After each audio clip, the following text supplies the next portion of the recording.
요새 어떻게 건강히 잘 지내고 계시는지 100세 시대라는 말을 들은 지가 벌써 꽤 됐어요.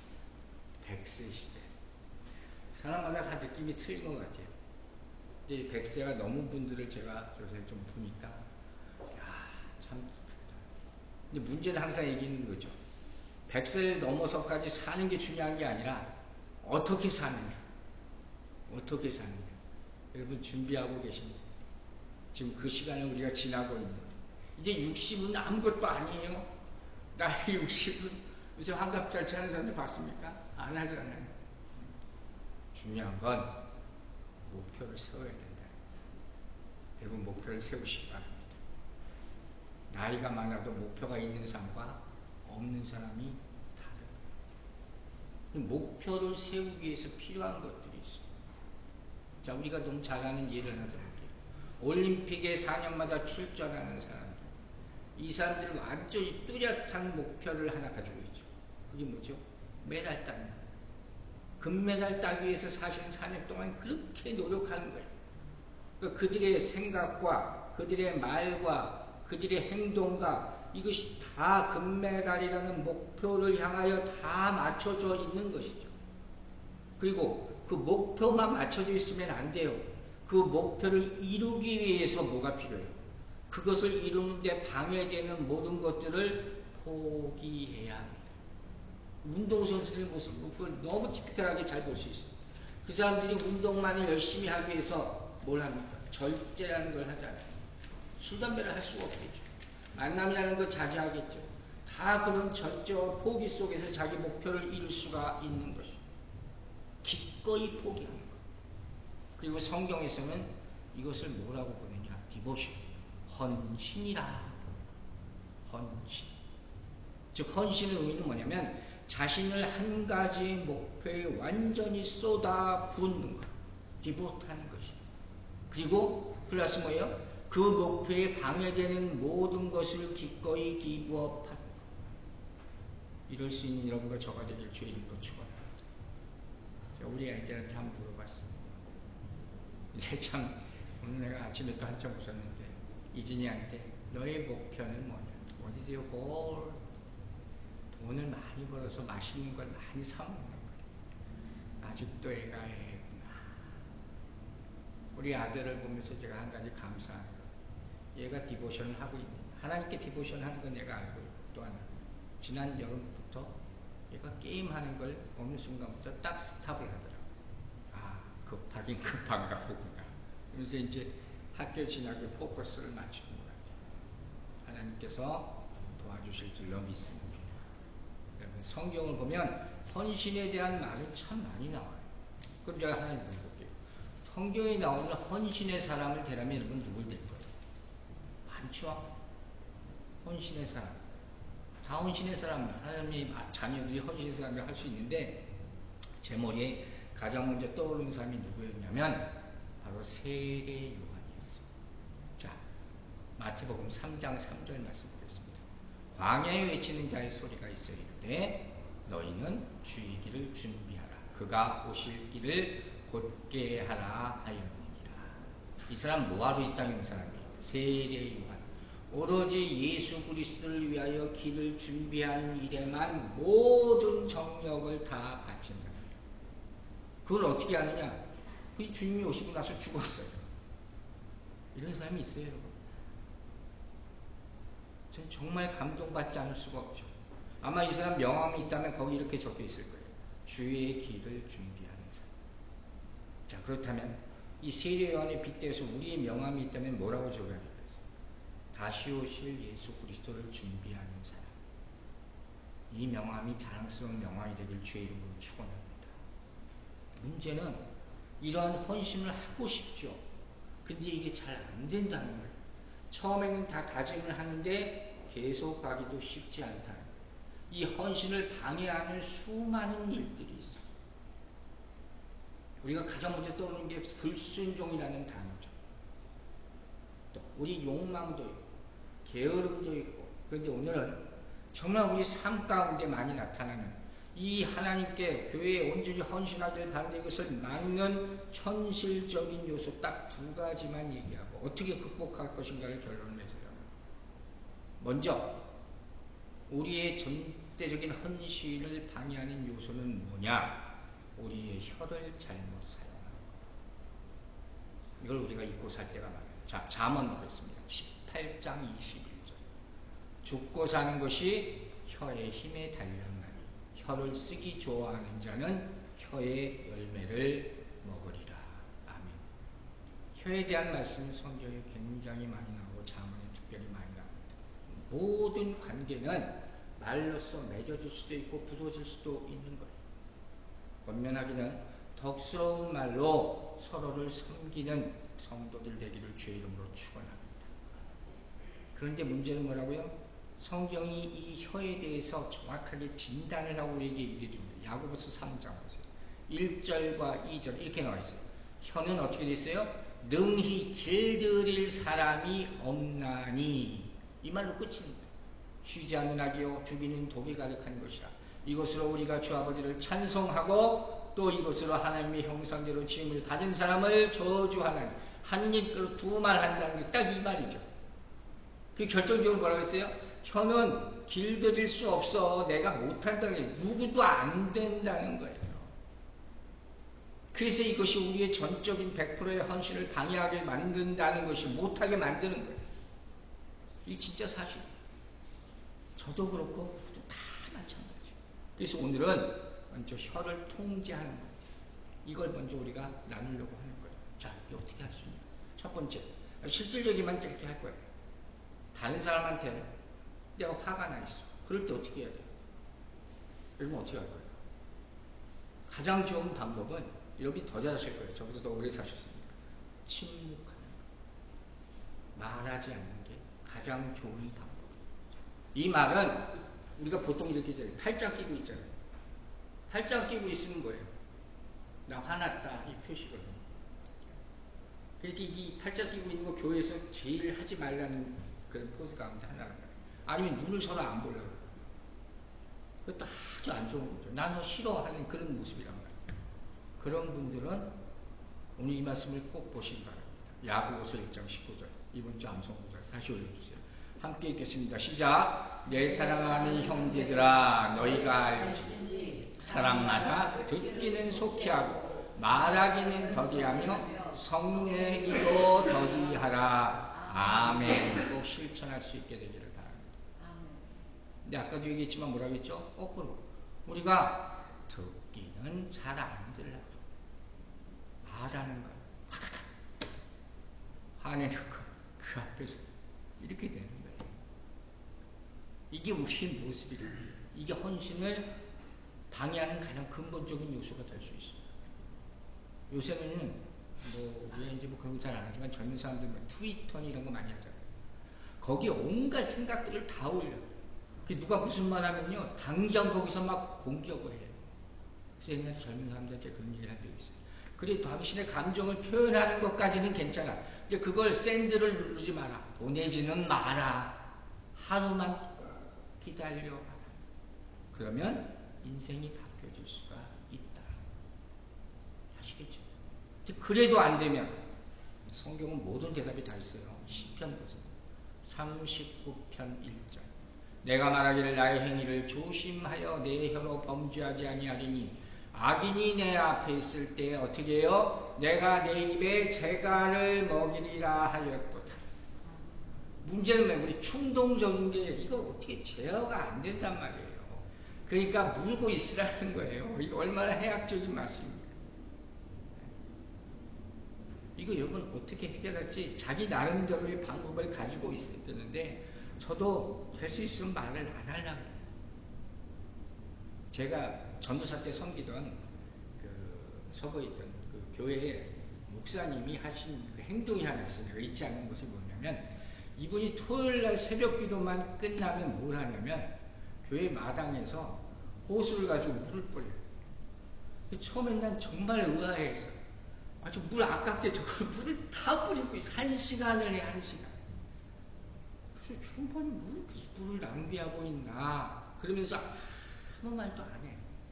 나중에 물어보니까 뭐라 그러냐면 한 주간 있었던 일들, 힘들었던 일들, 가슴 아팠던 일들, 상처받던 일들, 이걸 말로 물로 이렇게 치우면서 자기 마음을 씻는다는 거예요.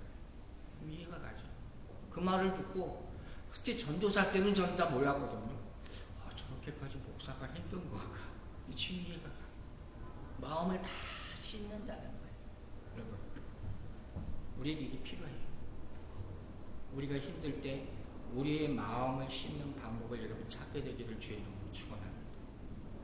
마음 누그러뜨려야 된다 하는 거예요. 왜냐하면 한 번 깨진 마음은 다시 회복되는데 시간이 너무 오래 걸릴 수 있기 때문에 이게 우리 아픔이 되는 거예요. 근데 그렇게 얘기할 때 목사한테 와서 이렇게 물어보는 분들이 있어요. 목사님, 그래도 내 안에 남아있는 응어리가 있어요. 이게 문제죠.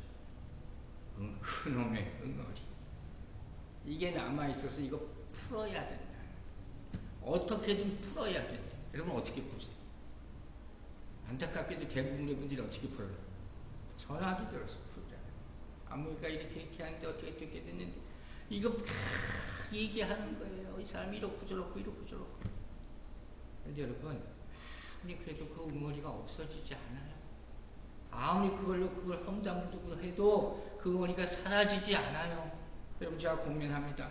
여러분의 분노를 같이 나눌 사람이 여러분을 도와주는 사람이에요. 누굴 험담할 때 거기에 도와주는 사람이 여러분에게 좋은 친구가 절대로 될 수 없어요. 보통 이래요. 좋진 않은 거지만 피곤한 사람은 꼭 피곤한 사람을 찾아요. 상처받은 사람들은 꼭 상처받은 사람들을 찾아요. 그렇게 어울리고 싶어하는 그런 경향이 있어요. 왜? 서로 위로를 준다고 생각하는 인간적인 심리학자들이 정확하게 얘기하는 거예요. 그런데 정말 우리에게 필요한 사람은 누구냐? 우리의 마음 상태를 정확하게, 영혼의 상태를 정확하게 알고 인커리지 시켜주는 사람. 그러니까 여러분이 그런 사람이 누군지 교회 안에서 잘 생각해 보시라. 엄한 사람에 가서 아무리 화내도 소용없어요. 이런 거예요. 마라톤을 한다고 생각해 보세요. 이 사람이 마라톤 선수가 아무리 열심히 자기 딴에 노력해도 기록이 안 올라가. 근데 누가 와서 진단을 딱 한번 해보니까 항상 옆에서 같이 운동하는 사람이 누구냐면 자기랑 기록이 똑같거나 낮은 사람하고만 절대로 성장할 수가 없어요. 여러분 주변에 여러분의 영혼의 상태를 정확하게 진단하고 치유해주고 기도해줄 수 있는 영혼의 친구가 많아지기를 주의 이름으로 축원합니다. 그 사람이 진짜 친구예요. 그걸 알게 되는 과정이, 그걸 그렇게 변화해가는 과정이 교회에 나오는 이유가 돼야 되는 거예요. 진짜 현실적으로 볼 때. 왜? 목사 입장에서 볼 때 그러지 않은 분들이 너무 많기 때문에. 교회 나오는 하나 똑같아요. 제가 재밌는 얘기 하나 할게요. 다 웃고 넘어가서. 이민교회 특징 가운데 하나가 제가 하도 많이 얘기하죠. 여자 성도님들이 다 언니로 통하는 거예요. 아시죠? 그러니까 우스갯소리. 다 언니 해요. 그러니까 아무리 얘기해도 잘 안 고쳐주니까 제가 더 이상 얘기는 안 하고 하나만 권면을 할게요.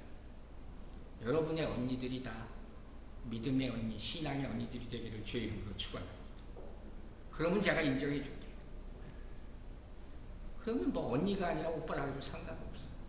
그렇지 않겠습니까? 그런데 그런 사람이 주변에 없을 리는 없지만 그렇다고 생각해. 그럼 뭐 마지막으로 어떻게 해야 돼요? 세 번째 방법. 하나님께 부르짖는 법을 배우시기 바랍니다. 하나님께 부르짖는. 여러분 왜? 하나님께 부르짖지 않는 사람들이 사람에게 소리 지르는 거예요. 잘 생각해 보세요. 내가 누군가에게 뭔가를 자꾸 얘기하고 있어. 그 시간이 어때야 될 시간이에요? 하나님과 얘기해야 될 시간이에요. 이 천금 같은 시간을 놓치고 있는 거예요. 하나님께 부르짖으라는 것은 무슨 소리예요? 하나님께 불평하라는 게 아니에요. 원망하라는 게 아니에요. 화내라는 게 아니에요. 험담하라는 게 아니에요.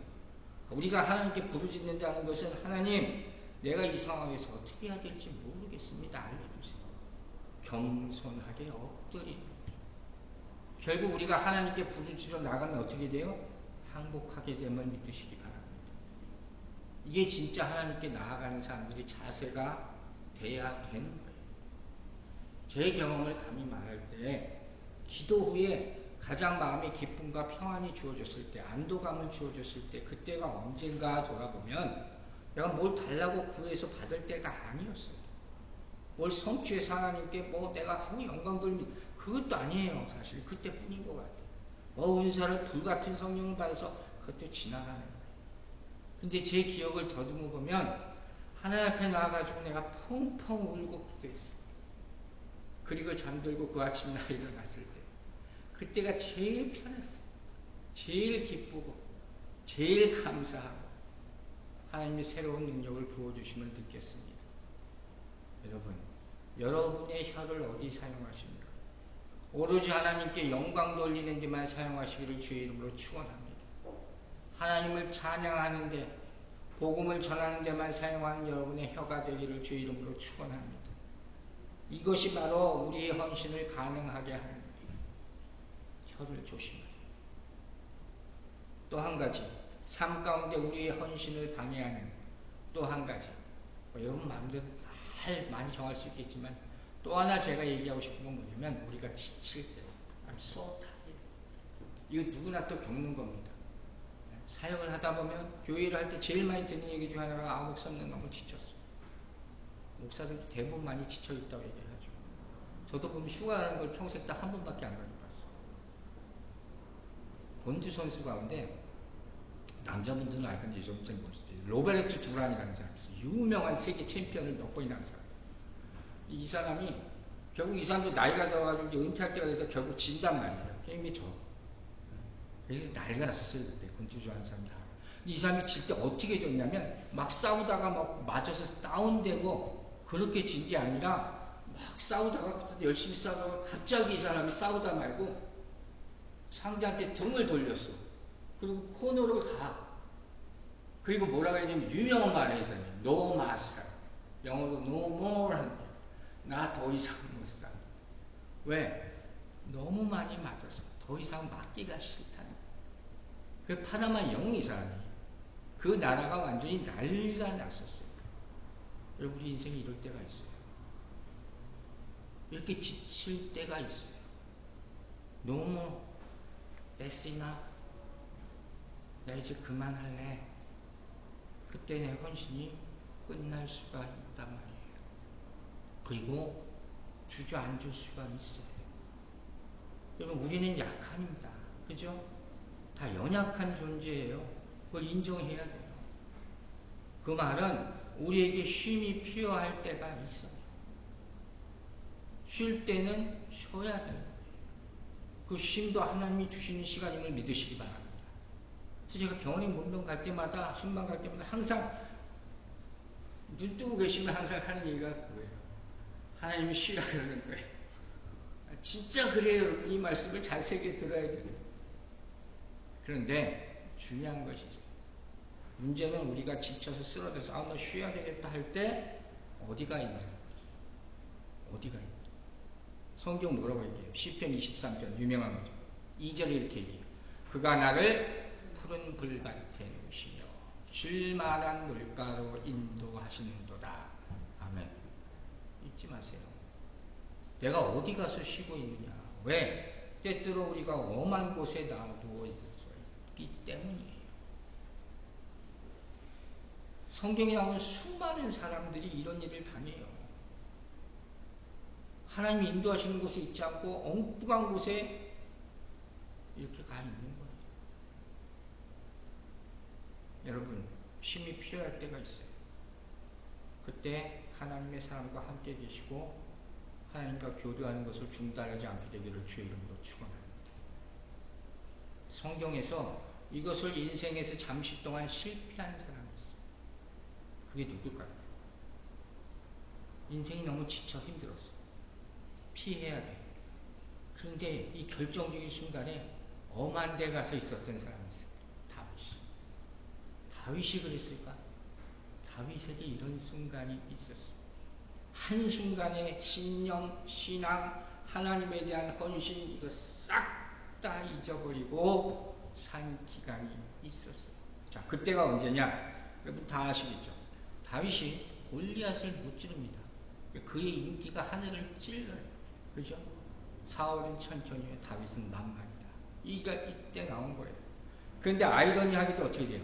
이 순간부터 그의 인생은 도망자 인생이 돼요. 왜? 사울이 질투해서 그때부터 이 다윗을 죽이러 가잖아요.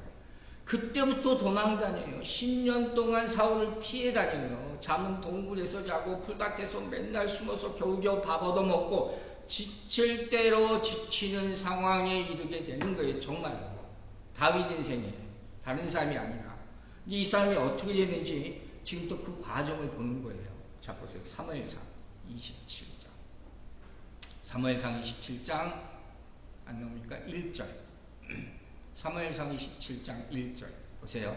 다윗이 그 마음에 생각하기를 내가 후일에는 사울의 손에 붙잡히리니 블레셋 사람들의 땅으로 피하여 들어가는 것이 좋으리로다 했어요. 여러분 이 구절을 절대로 잊지 마세요. 여기 다윗이 해야 절대로 하지 말아야 될 일 크게 세 가지가 다 들어가 있어요. 잘못. 첫 번째가 뭐냐? 다윗이 그 마음에 생각하기를, 즉 그가 혼자 생각하고 결정했다. 이 이전과 이후에 다윗의 인생을 보면 이런 적이 단 한 번도 없었어. 사무엘서의 곳곳에서 나오는 얘기는, 다윗에 관한 얘기는 가장 많이 흔한 게 뭐냐면 다윗이 여호와께 가로되, 여호와께 묻자와 가로되, 다 하나님께 먼저 물어봤다는 게 무슨 일이 있을 때마다. 그래서 이 사람이 a man after God's own heart, 하나님 마음에 합당하다는 거예요. 근데 이때가 되면 어떻게 돼요? 그렇지 않았다는 거예요. 오늘날로 따지면 여러분 정확히 단축키 1번이 하나님이에요. 다윗에게는. 그런데 이렇게 힘들어지니까 그 하나님 싹이 져버려요. 자기 혼자 생각하게 되는 거예요. 여러분 아무리 힘들어도 하나님이 1번이 되기를 주의 이름으로 축원합니다. 두 번째, 그 다음에 또 무슨 일을 저질러요? 내가 사울의 손에 붙잡히리니. 이건 뭐예요? 두려움이죠. 두려움이 왜 생겨요? 두려움은 하나님이 없는 상태라고 했어요. 잊지 마세요. 여러분 마음에 어쨌든 간 두려움이 생길 때는 하나님 더 붙잡아야 되는 거예요. 그 다윗이 하나님을 잊어버리니까 두려움이 떠나질 않는 것이죠. 골리앗을 물리쳤던 사람이 뭘 두려워할 게 있어요?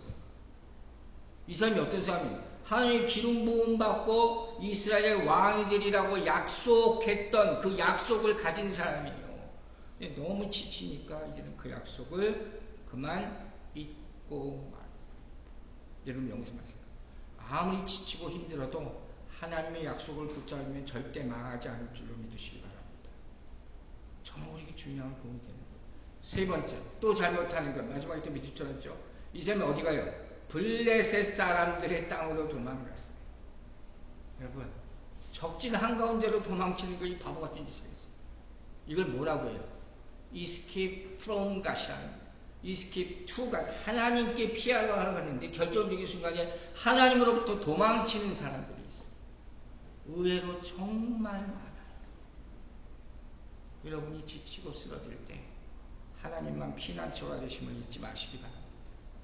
그래서 시편 1편 1절에 이렇게 얘기합니다.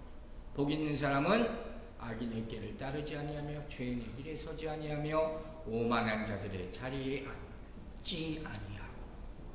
여러분 축복받기를 원하십니까? 항상 하나님께 피신하게 되길 주의 이름으로 축원합니다. 결국 이 사람이 어리석은 결정을 내리는 게 사무엘상 17장 2절에 나와요. 다윗이 일어나 함께 있는 사람 600명과 더불어 가드왕 마옥의 아들 아기스에게로 건너가니라. 성경에 건너간다는 말로 하면 주의 깊게 보셔야 된다고 했어요. 자, 그래서 가드가 어떤 곳이냐면 골리앗의 고향이에요. 그러니까 지금 다윗은 이스라엘에게 변절하고 하나님의 백성의 적에게 가서 항복하는 거예요.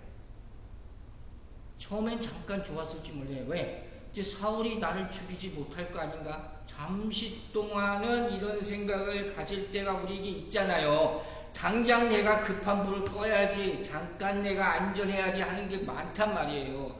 이게 무슨 소리냐면, 예를 들어서 극단적인 예를 들면 이런 거예요.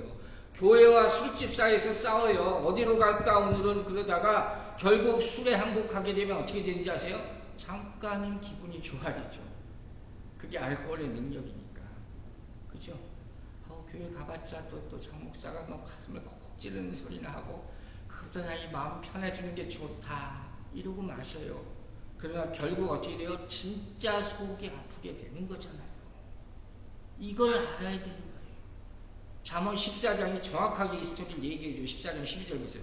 어떤 길은 사람의 보기에 바르나 필경은 사망의 길이니라. 여러분 명심하세요. 어떤 길로 건너가느냐, 이것이 여러분의 운명을 좌우하는 거예요. 결국 사무엘상 27장 5절에 이렇게 돼요. 다윗이 아기스에게 이르되 내가 당신께 은혜를 입었더라면, 가관이에요. 지방 성읍 가운데 한 곳을 내게 주어 내가 살게 하소서.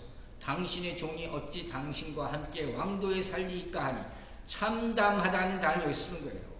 지금 다윗은 원수의 왕에게 뭐라고 얘기해요? 당신의 종이, 이렇게 얘기하고 있는 거예요. 사무엘상 27장 5절.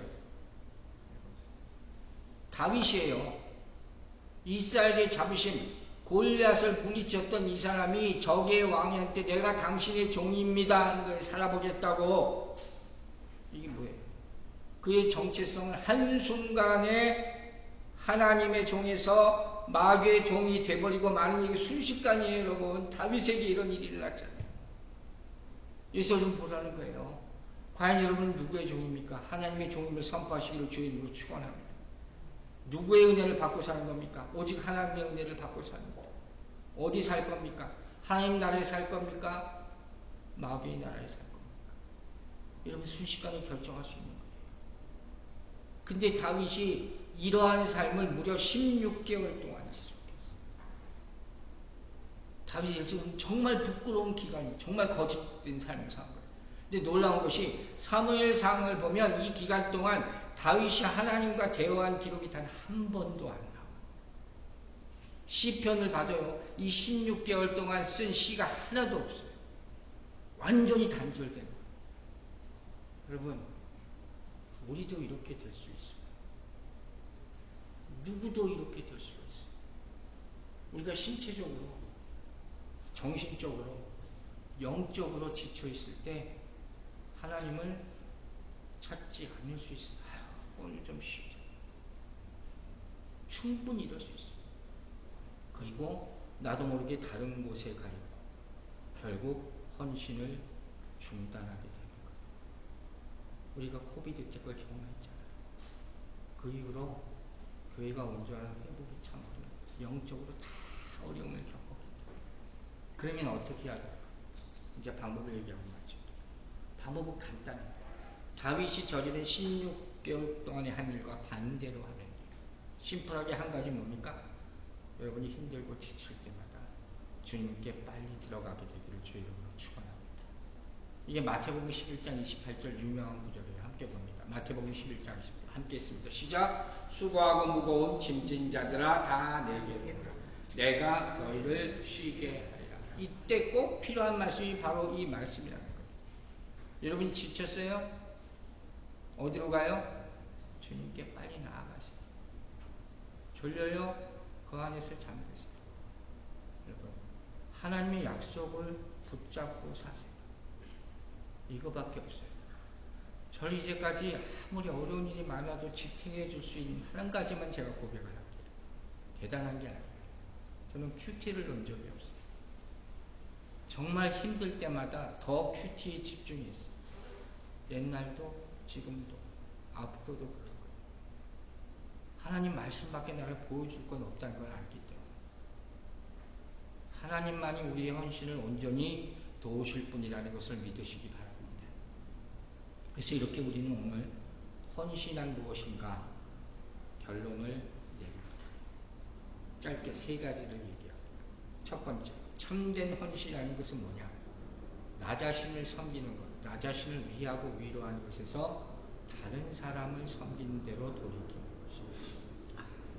이게 헌신의 시작이에요. 다른 것을 보세요. 두 번째, 참된 헌신은 교만으로부터 뭐예요? 겸손으로 돌이키는 것입니다. 자, 성경에 유명한 예가 하나 있어요. 예수님께서 70명의 제자를 파송하십니다. 이들이 성령 받고 놀라운 기적들을 많이 일으켜서 막 귀신을 쫓아요. 귀신이 항복하고 다나가고 막 자라나요. 이 얘기를 전해 듣고 예수님께서 제자들에게 하신 말씀이 있어요. 누가복음 10장 보세요. 20절. 그러나 귀신들이 너에게 항복하는 것으로 기뻐하지 말고 너희 이름이 하늘에 기록된 것으로 기뻐하라. 믿으시면 아멘 하시라. 우리가 신앙생활하다 잘못하는 많은 믿고 하는 것들이 하나님이 뭔지 아세요? 그게 목사들이 잘못하는 것들이 하나가. 내가 기도할 때 여러분 이거 다 하지 마. 누가 기도했더니 너 기도를 받아서 이게 어린아이 같은 시간. 헌신은 오로지 하나님께 영광. 오로지 하나님께만. 그렇죠? 이거 잊지 마세요. 하나님께서 사람을 통해서 행하신 일들, 이걸 뭐예요? 우리가 결코 자랑할 수가 없어요. 그걸 갈라디아서 6장 14절 유명한 말씀이잖아요. 우린 예수 그리스도 십자가 외에는 결코 자랑할 것이 없느니라. 아멘 되십니까? 오로지 하나님께만 영광 돌리고 하나님께만 헌신하는 거예요. 마지막으로 헌신이란 뭐냐? 오늘 읽은 처음 보면 로마서 12장 1절. 자, 로마서 12장 1절에서 함께 읽겠습니다. 시작. 그러므로 형제들아 내가 하나님의 모든 자비하심으로 너희를 권하노니 너희 몸을 하나님이 기뻐하시는 거룩한 산 제물로 드리라. 이는 너희가 드릴 영적 예배니라. 아멘. 헌신은 내가 가진 모든 것을 드리고 몸도 드리고 마음도 드리고 시간도 드리고 재물도 드리고 능력도 드리고 먼저 드리세요. 그리고 하나님의 뜻대로 나에게 주어진 일, 여기에 최선을 다하는 것, 이게 바로 헌신이에요. 자, 마지막 당부합니다. 오늘 임직식이죠. 여러분, 오늘부터 여러분의 헌신을 감사를 업그레이드 하시라. 사람들이 다 업그레이드 하는 거 좋아요. 집도 업그레이드, 차도 업그레이드, 전화기도 업그레이드. 근데 왜 헌신은 업그레이드가 안 됩니까? 답보 상태 아니면 다 퇴보하는 거예요. 오늘 이 시간을 기점으로 해서 새로운 헌신을 시작한 여러분과 저가 되기를 주의 이름으로 축원합니다. 기도하겠습니다. 아버지 하나님 감사합니다.